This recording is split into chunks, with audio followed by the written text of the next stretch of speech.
นี้ขอเชิญประธานตบมือต้อนรับขบวนกองกำลังนักเรียนเยาวชนชาวนุ่มและครูอาจารย์มาในกองกำลังน้ำหนาสวนสนาม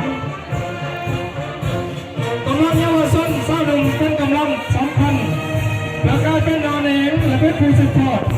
ในการปกปักรักษาและสานสร้างพัฒนาประเทศชาติในปัจจุบันก็คืออนาคตกองกำลังนี้มีน้องน้อยนักเรียนเยาวชนชาวนุ่มครูอาจารย์เข้าห่วงน้อยก็น้อย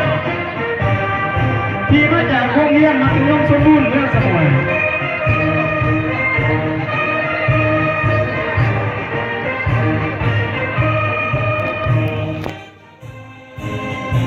ผ่านมาเห็นว่าพวกลูกหลานก็ได้ตั้งหน้าปฏิบัติหน้าที่ของตน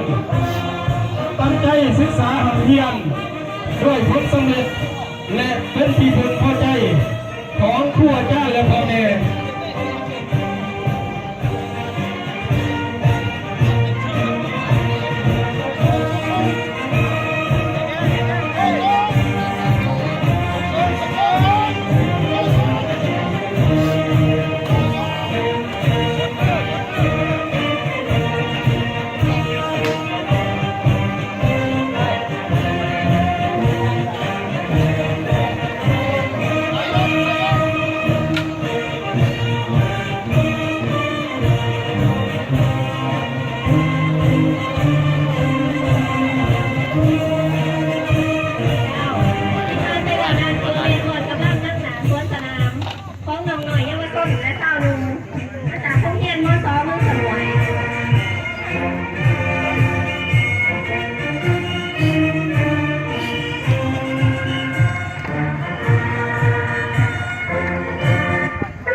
เจ้าคณะนี้ขอเสริมประธานเกตที่มีเกียรติ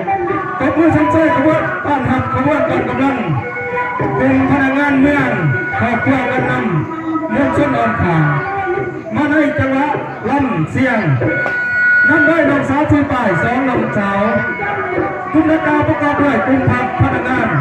องค์การจัดตั้งมหาชนประกอบมีผู้ขบวนห้อยกระสายซึ่งย่ำไหน